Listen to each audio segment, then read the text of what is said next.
Jejak histori Syekh Ahmad Khatib Sambas, Mursyid TKN, guru daripada guru ulama Nusantara.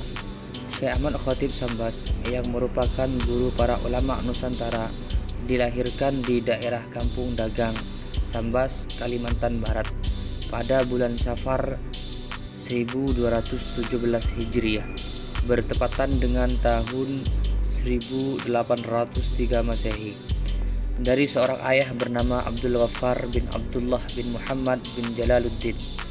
Ahmad Khatib terlahir dari sebuah keluarga perantau dari Kampung Sange. Pada masa-masa tersebut, tradisi merantau memang masih menjadi bagian cara hidup masyarakat di Kalimantan Barat. Pada tahun 1820 Masehi, Syekh Ahmad Khatib Sambas berangkat ke Tanah Suci untuk menuntaskan dahaga keilmuannya. Dari sini kemudian beliau menikah dengan seorang wanita Arab keturunan Melayu dan menetap di Makkah. Sejak saat itu, Syekh Ahmad Khatib Sambas memutuskan menetap di Makkah sampai wafat pada tahun 1875 Masehi. Guru-guru beliau: Haji Nuruddin Mustafa, Imam Masjid Jami' Kesultanan Sambas. 2. Syekh Muhammad Arsyad Al-Banjari. 3. Syekh Daud bin Abdullah Al-Fatani, ulama asal Fatani, Thailand Selatan yang bermukim di Makkah. 4.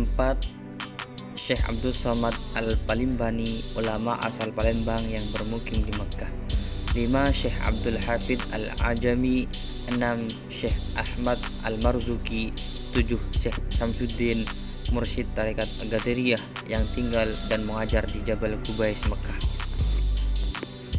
Murid-murid beliau antara lain: 1.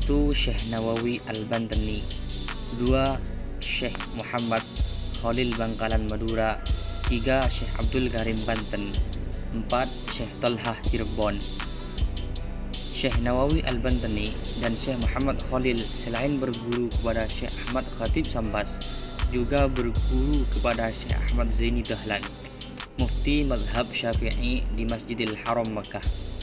Sepeninggal Syekh Ahmad Khatib Sambas, Imam Nawawi Al-Bantani ditunjuk meneruskan mengajar di madrasah beliau di Makkah, tapi tidak diberi hak membaiat murid dalam tarekat Qadiriyah wa Naqsabandiyah.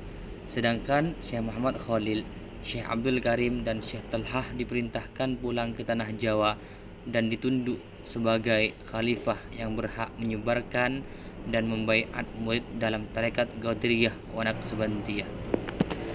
Murid-murid Syekh Ahmad Khatib Sambas di atas adalah guru para ulama-ulama Nusantara generasi berikutnya, yang di kemudian hari menjadi ulama yang mendirikan pondok pesantren dan biasa dipanggil dan digelari sebagai kiai, tuan guru, ajengan, dan lain sebagainya.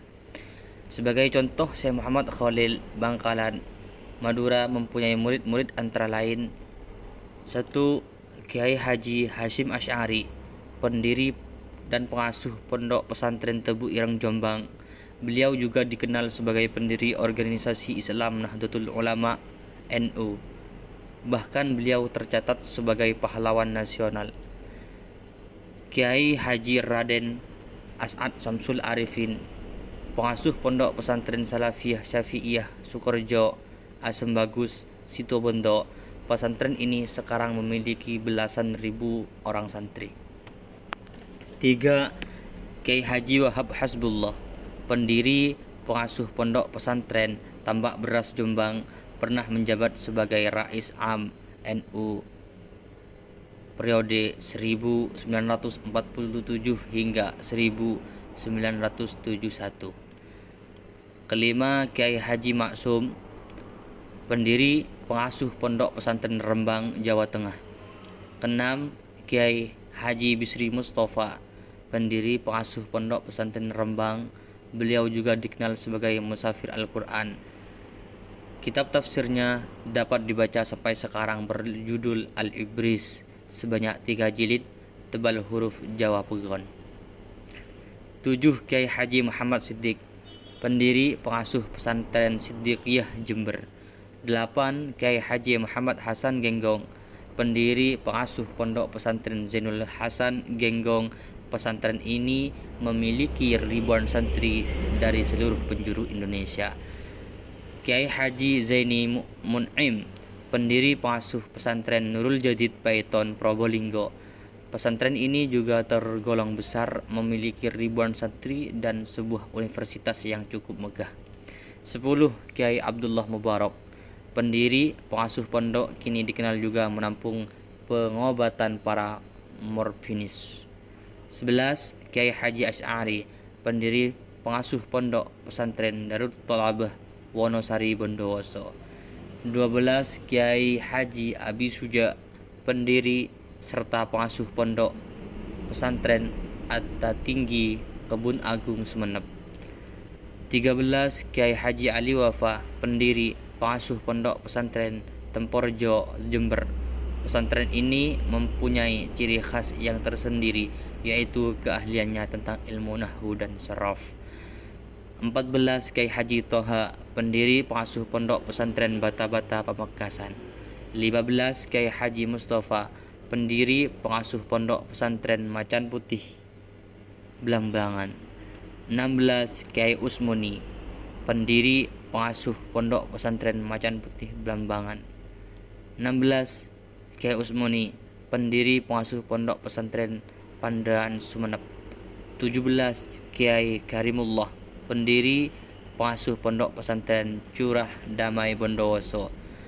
18. Kiai Manaf Abdul Karim, pendiri pengasuh pondok pesantren Lirboyo Kediri. 19. Kiai Munawir, pendiri pengasuh pondok pesantren Krapyak Yogyakarta. 20. Kiai Khozin, pendiri pengasuh pondok pesantren Buduran Sidoarjo. 21. Kiai Nawawi, pendiri pengasuh pondok pesantren Sidogiri Pasuruan. Pesantren ini sangat berwibawa.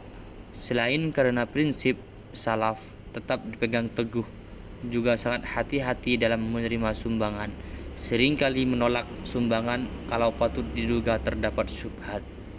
22. Kiai Abdul Hadi Lamongan. 23. Kiai Haji Zainuddin Nganjuk. 24. Kiai Haji Maksum Lasem. 25. Kiai Haji Abdullah Fatah, pendiri pengasuh pondok pesantren Al-Fatah Tulungagung. 26. Kiai Haji Zainul Abidin Kraksan Probolinggo. 27. Kiai Haji Munajat Kertosono. 28. Kiai Haji Romli Tamim Rejoso Jombang. 29. Kiai Haji Muhammad Anwar Pacul Bawang Jombang. 30. Kiai Haji Abdul Majid Bata-Bata Pamekasan Madura. 31. Kiai Abdul Hamid bin Isbat Banyuwangi. 32. Kiai Muhammad Thohir Jamaluddin Sumbergayam Madura.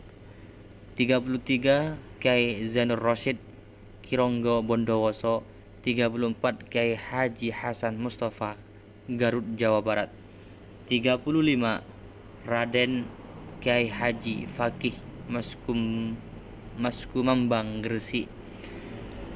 36. Kiai Haji Sayyid Ali Bafagih, pendiri pengasuh pesantren Loloan Barat Negara Bali. Subhanallah, semoga dengan mengenal para ulama dan orang-orang soleh, di hati kita semakin cinta akan aulia Allah, dan berkat para wali Allah kita bisa berkumpul dengan mereka.